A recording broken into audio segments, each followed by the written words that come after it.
හරි අපි පළවෙනි ගාන පටන් ගමු. පළවෙනි ගානේ කියන්නේ මෙහෙමයි.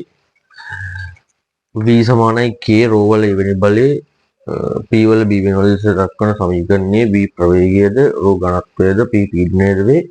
k මාන මැද බිඳතියකි. ඒ නිසා v වල අගයන් මොනවද කියලා අහනවා. එතකොට සමීකරණය අපි මෙහෙම දීලා දිනවා. k කියන්නේ මාන රහිත බිඳතියකි. රෝ වල එවැනි බලයේ පීඩනයේ ඊළඟ බලය. එතකොට අපි දන්නවා මේ සමීකරණය නිවැරදි නම් දෙපැත්තේ මාන සමාන වෙන්න ඕනේ. සම්භෞතික සමීකරණයක් භෞතික ෆිසික්ස් වලදී භෞතික සමීකරණ නිවැරදි නම් ඒක දෙපැත්තේ මාන සමාන වෙන්න ඕනේ. k වලට මාන නැහැ. ඒ කියන්නේ k වල මාන යනවා මාන නැත්තම් ඊට මාන 1යි. v කියන්නේ ප්‍රවේගය. ප්‍රවේගයේ මාන කියන්නේ lt ඍණ 1යි. එතකොට පීඩනයේ මාන කියන්නේ බලය විදිහේ වර්ගඵලය. බලය කියන්නේ mlt ඍණ 2යි. වර්ගඵලය කියන්නේ l වර්ගය. ඒ අනුව m l ඍණ 1යි t ඍණ 2යි.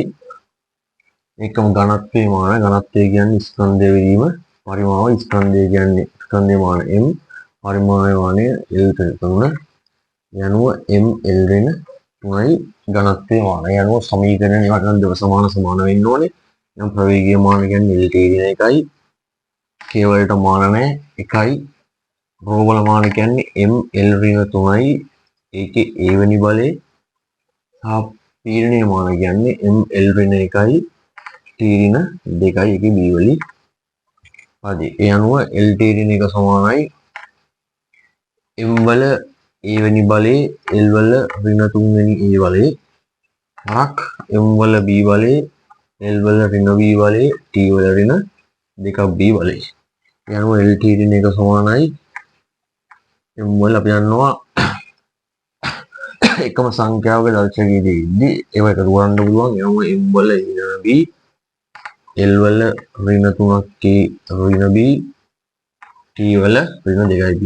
ඒ අනුව අපිට t වල දර්ශක සමාන කරලා t වල දර්ශක සලකලා t වල දර්ශක සමාන කරන්න පුළුවන්.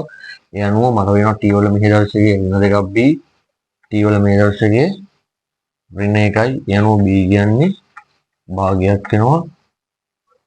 m වල මෙතන m නැති නිසා m වල බිඳුවෙන බලය කියලා දාන්න පුළුවන්. ඒකම අපිට m වල දර්ශක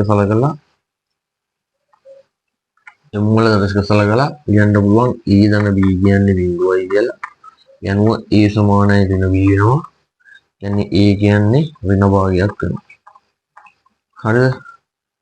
අපි ඊට පස්සේ එතකොට අපිට a සහ b හොයන්න පුළුවන්. b ධන භාගයයි a ඍණ භාගයයි ඒක පිළිතුර වන්නේ අංක 1. යන පළවෙනි ප්‍රශ්න උත්තරේ පිළිතුර අංක 1 වෙනවා.